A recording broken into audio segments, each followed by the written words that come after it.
In today's news, Jamal Smith identified as the deceased from Tuesday's suspicious death. BVI has lost a valuable member of the community, says Premier Wheatley on Smith's passing. Tactical brilliance spurs progress in BVI's Women Football League. HLSCC leads the way in developing cybersecurity professionals within the BVI. And the Ebenezer Thomas Primary School reporters take over 284 Media. We have the details of this and so much more when 284 News returns. He hit me. Will CG cover this? Don't worry. Remember when I was in that competitive arm wrestling circuit? 3-time champion, baby. I did feel bad crushing all those arms and dreams. So I took them all out for ice cream. And then we got crushed. Anyway, CG handled my claims fast. That explains the arm. The best cover for the best value. CG Insurance. Good like that. Hello everyone and welcome to this edition of 284 News. It is Thursday, March 14th, 2024. I'm Ron Grant, bringing you the very latest out of Tortola in the Virgin Islands. Thank you so much for joining us and a happy Thursday's wish to each and every one of you.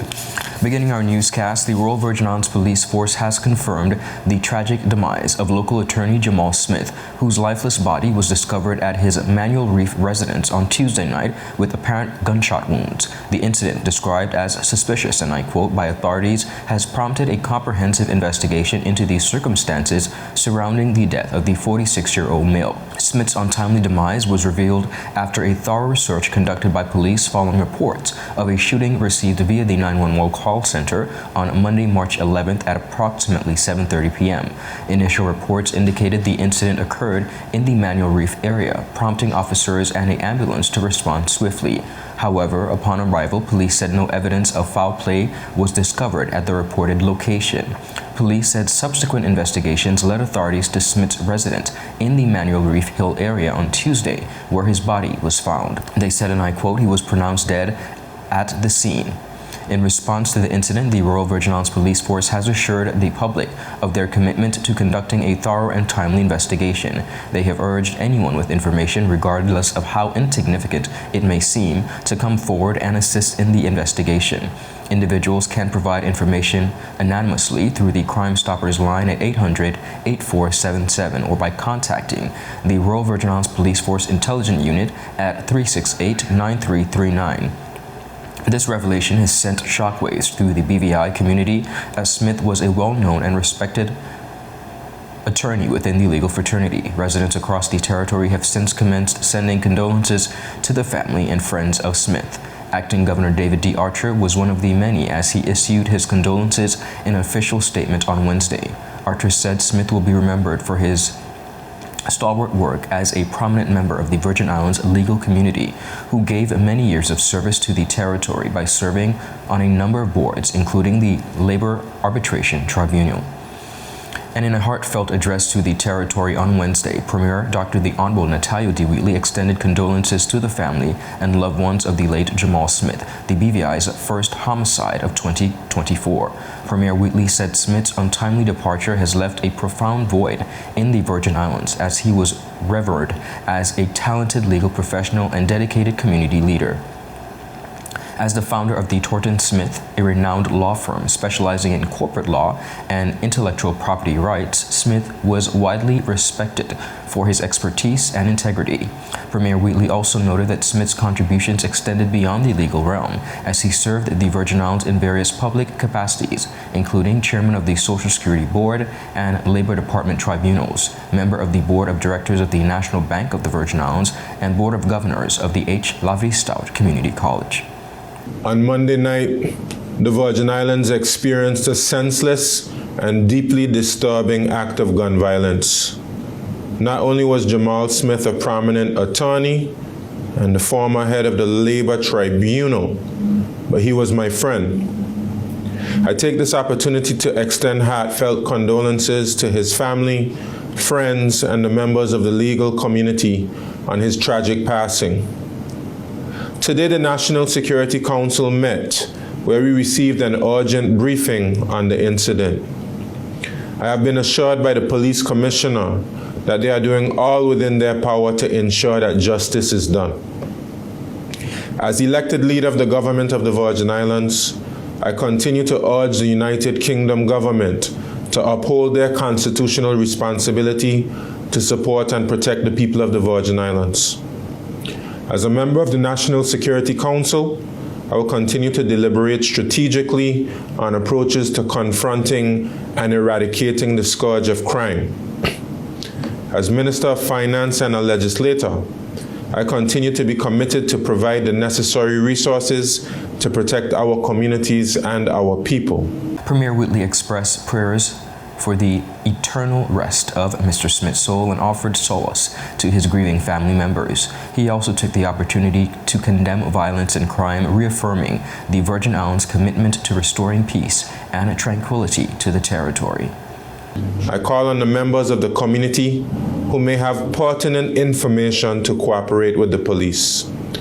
Let us support our law enforcement officers in their fight against crime.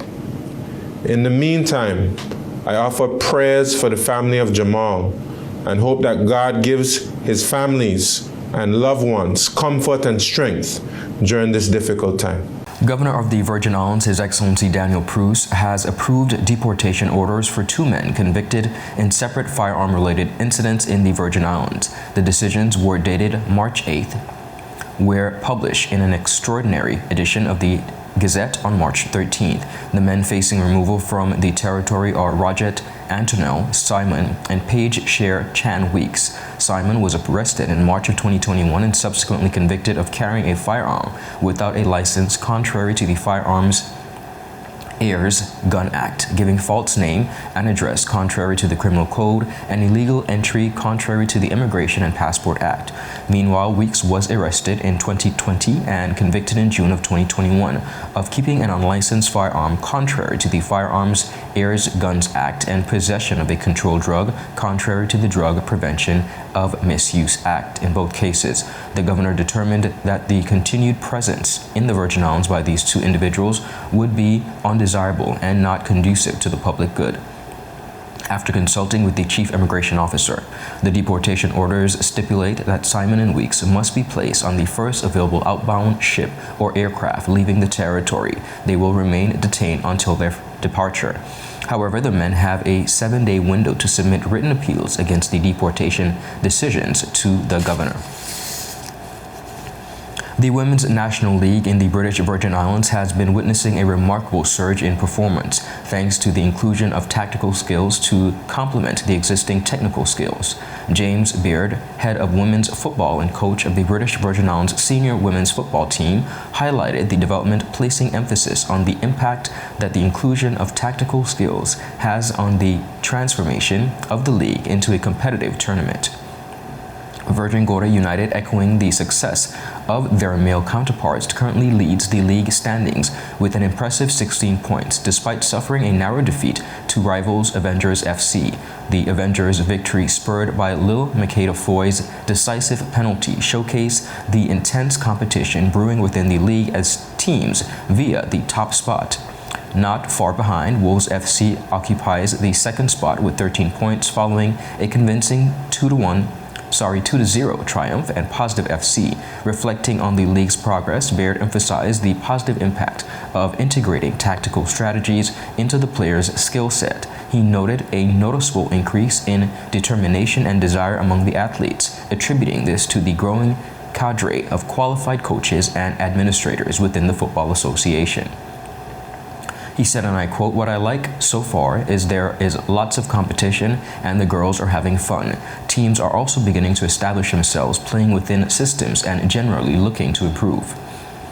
Players are starting to understand positional play. You can see they have all been working hard during the training and there are no obvious leaders in the park."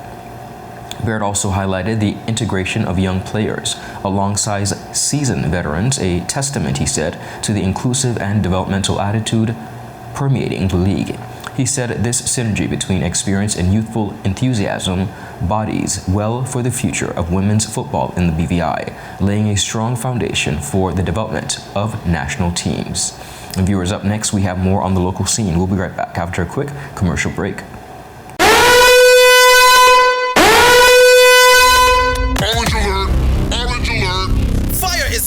Across the BVI, the fastest, most reliable, and affordable fiber internet service service is here for you.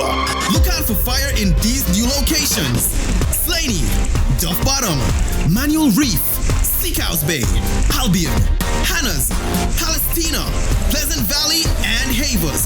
Fiber is in your area. Call 444-4444 or visit a CCT store to find out more and bring it home. More locations coming soon.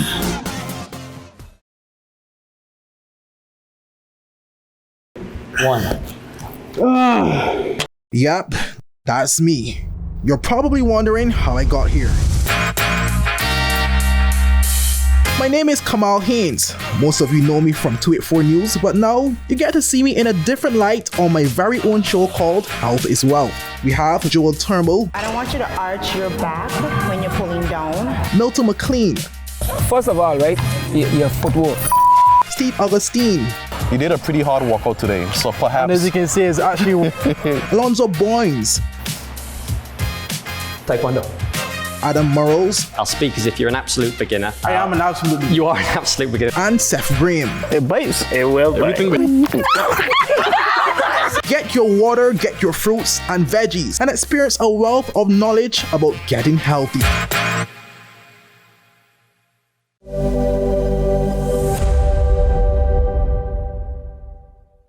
Welcome back, everyone, and thank you so much for sticking with us. In a very special segment, we now have a student takeover of the 284 Media Studio. Take a look.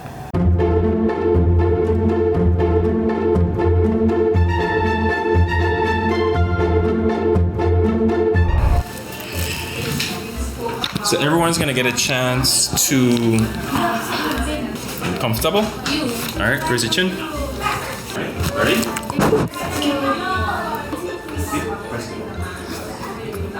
Stop. When she comes to 2-1. Let me get it down here. Recently, we grade 5 students of the Ebenezer Thomas Primary School paid a visit to the 284 Media Studio to learn about jobs in the media. We filed this report. There we go. Great job. That's easy. We arrived around 10:10 a.m. at the 284 Media Studio in Road Town, and we were eager to take on the day ahead.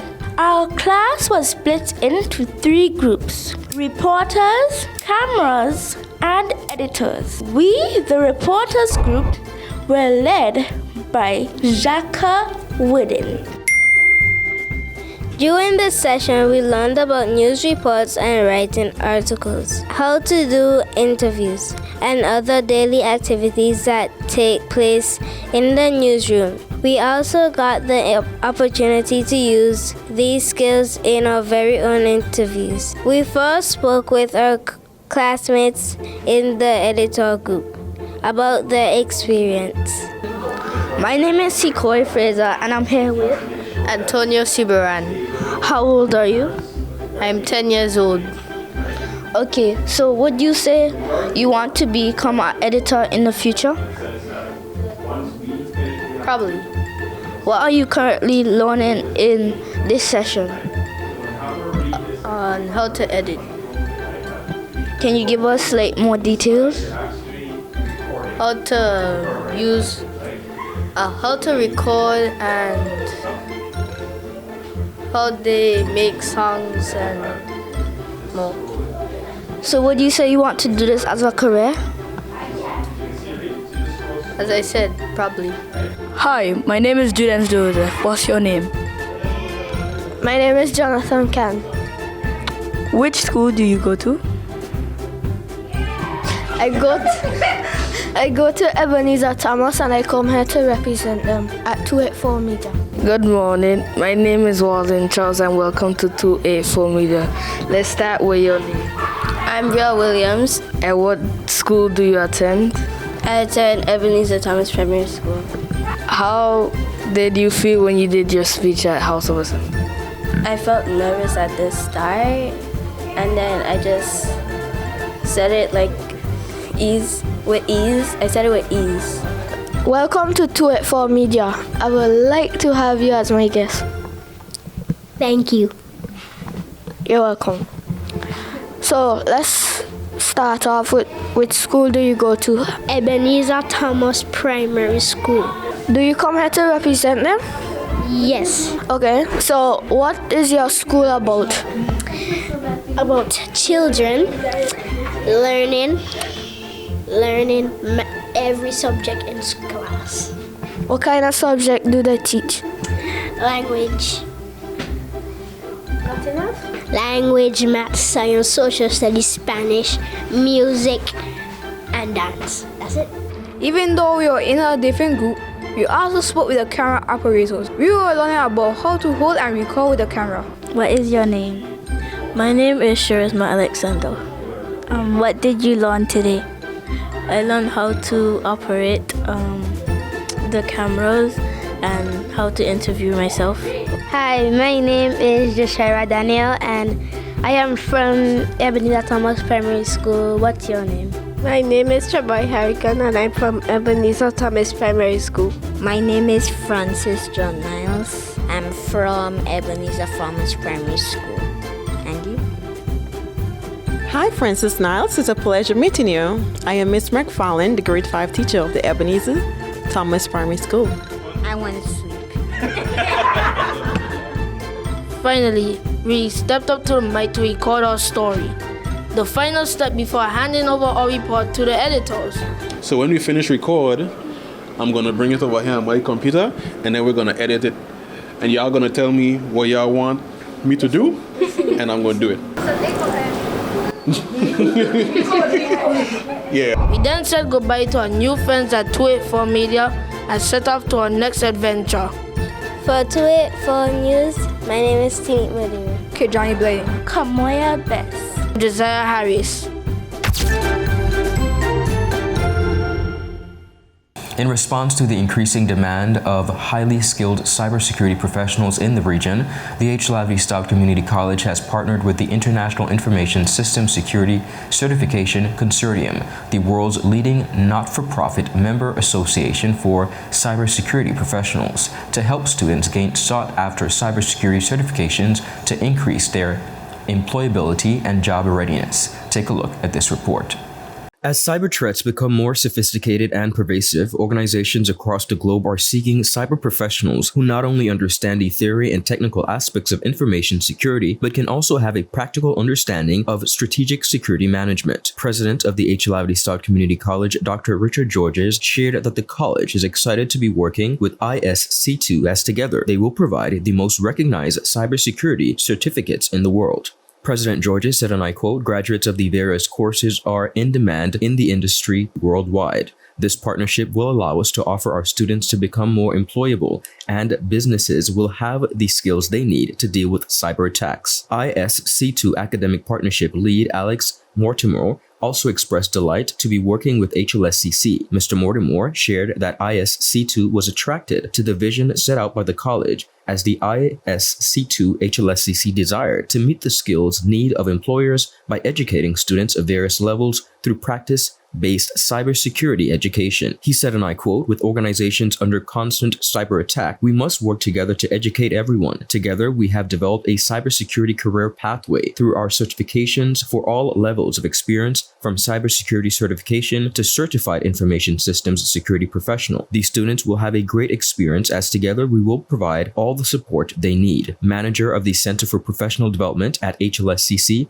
Mrs. Veronique Forbes King, shared that the college, through its partnership with ISC2, will be targeting newcomers or students from all backgrounds to learn the basics in cybersecurity. She said, and I quote, "The first certification will start with the Certified in Cybersecurity certification. This certification introduces students to cybersecurity so that they can learn the basics and prepare themselves for a junior role in the modern cybersecurity workforce. Following this certification, we will be targeting more experienced cybersecurity professionals by delivering the Certified Cloud Security Professional, which assures employers that the individual student has the knowledge of cloud security as well as being up to date with industry standards. The course offerings at HLSCC will continue to increase in its reach to target those with more specific experience by delivering the prestigious Certified Information Systems Security Professional certification, which is geared toward experienced security practitioners, managers, and executives. The CISSP certification is accredited, recognized, and endorsed by leading organizations around the world. The CISSP meets the conditions of the iOS IEC standard 17024. The CISSP is one of the most respected and requested cybersecurity certifications. Hiring managers often use the CISSP as a benchmark because it requires both passing a tough test and on-the-job experience. The CISSP's curriculum will cover a wide array of subjects across 8 domains, which include security and risk management, asset security, security architecture, and engineering, communication, and network security. In addition,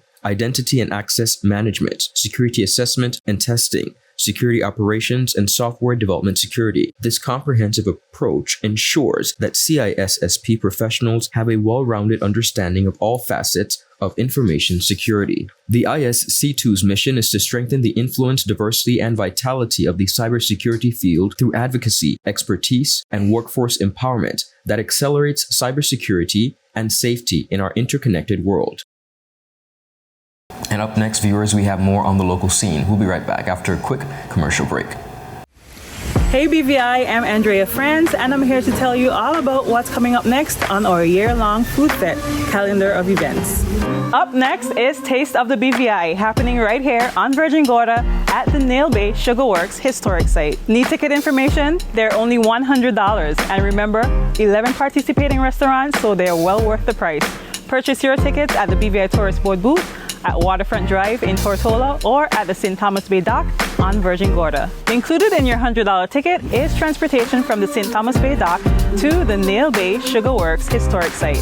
And for our friends on Tortola, the round-trip ticket is just $25 from the Beef Island Dock just for you to be here. Wondering what to wear? Well, the theme is floral, and this lovely number that I'm wearing is sponsored by She Likes BVI. My other outfit was also sponsored by Foot Candy. We can't wait to see you here in your beautiful floral outfits right here at the 2024 Taste of the BVI Virgin Gorda.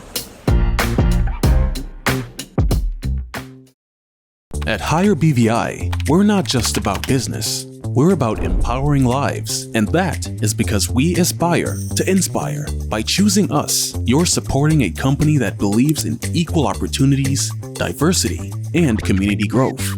Our mission goes beyond profit. It's about providing HR solutions, fostering talent, and leaving a positive impact.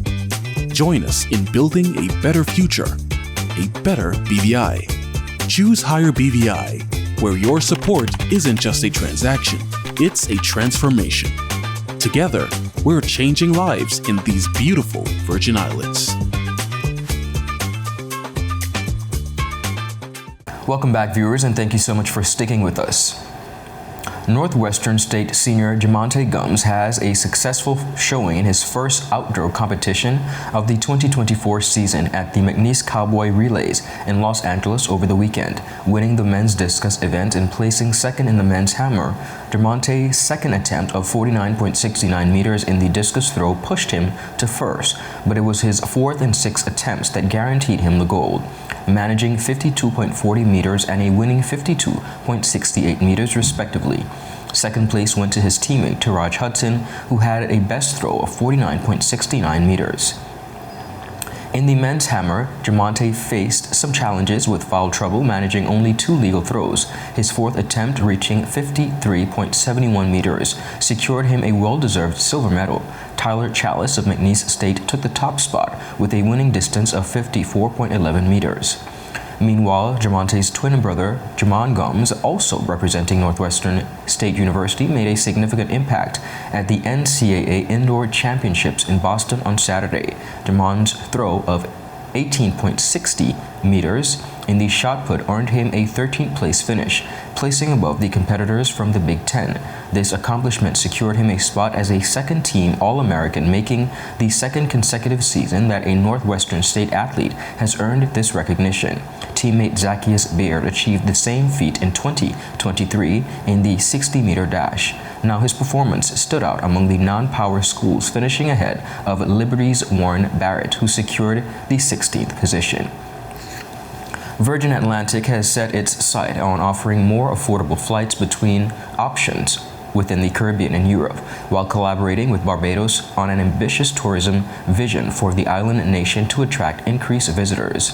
During a recent visit to Barbados, Virgin Atlantic CEO Shay Wesh expressed his desire to see bolder entrepreneurial development and shoreline growth that elevates the island's tourism product and appeal. He said, and I quote, "I'd like to see a grander vision for this island, more confidence in its goals. We know high-quality hotel rooms are always in demand. We want shoreline development," he continued. He assured Caribbean travelers that the airline, majority owned by Sir Richard Branson, is committed to making travel between the region and Europe as affordable as possible for consumers despite rising global operating costs. The Virgin Atlantic chief expressed enthusiasm about the carrier's partnership with U.S. aviation giant Delta Airlines. He said, and I quote, "I would like to see more tourists on our planes using tourist packages that include a car, hotel, and flight. We vacation on Virgin Atlantic. I want it to rise and more customers on our planes using Virgin Atlantic's full suite of services." He welcomed the opportunity to cooperate and work closely with Caribbean destinations, which Virgin has served for over 2 decades, to strategically grow tourism.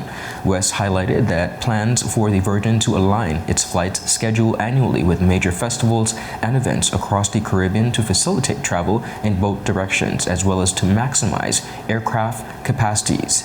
As Virgin Atlantic prepares to celebrate its 40th anniversary on June 22nd, the Caribbean is set to join in the global celebrations, further cementing the region's importance to the airline's operations and future vision. And this weekend, the British Virgin Islands Tourist Board and Film Commission are excited to announce the Taste of Virgin Gorda, the second food fest event for the year, a spectacular culinary event that will take place at the Nail Bay Sugar Works Virgin Gorda National Park this Saturday, 16th March, from 5 p.m. to 10 p.m. To complement the culinary experience, the event will feature an open wine bar that will allow patrons to sample a wide variety of wines as they savor the flavors of Virgin Gorda. Tickets for this event are priced at $100 per person and includes convenient round-trip ground transportation between the St. Thomas Bay Jetty on Virgin Gorda and the Nail Bay Sugar Works. Tickets can be purchased at the BVI Tourist Board's booth at the BVI Ports Authority Building, St. Thomas Bay Jetty, and the Rowtown Jetty. For those traveling from Tortola, a special round-trip ferry rate of $25 on Speedies has been secured with proof of event ticket purchase. Viewers, that is it for today's news roundup. Be sure to follow us for your daily news updates at 284media.com, and of course, like us on Facebook at 284media and 284BVI on Instagram and Twitter. I'm Ron Grant. I'll see you again tomorrow. Do have a safe and enjoyable evening. Goodbye and happy Thursday.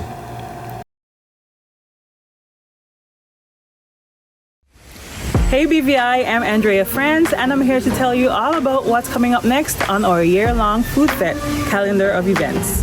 Up next is Taste of the BVI, happening right here on Virgin Gorda at the Nail Bay Sugar Works historic site. Need ticket information? They're only $100. And remember, 11 participating restaurants, so they're well worth the price. Purchase your tickets at the BVI Tourist Board booth, at Waterfront Drive in Tortola, or at the St. Thomas Bay Dock on Virgin Gorda. Included in your $100 ticket is transportation from the St. Thomas Bay Dock to the Nail Bay Sugar Works historic site. And for our friends on Tortola, the round-trip ticket is just $25 from the Beef Island Dock, just for you to be here. Wondering what to wear? Well, the theme is floral, and this lovely number that I'm wearing is sponsored by She Likes BVI. My other outfit was also sponsored by Foot Candy. We can't wait to see you here in your beautiful floral outfits right here at the 2024 Taste of the BVI Virgin Gorda.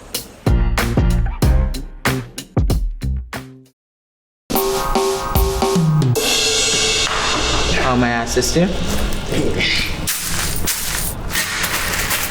Yes. You want top of power? You want top of power? You want top of power? Join the prepaid party with CCT and enjoy more affordable data plans, more top-up promotions, more savings with hero bundles, and more value for your money each and every Tuesday with Top Up Turn Up Tuesday. Visit a CCT store today or anywhere CCT Top Up is sold and top up your phone. 5, 10, 15, 20, 25, 30. You want top of power?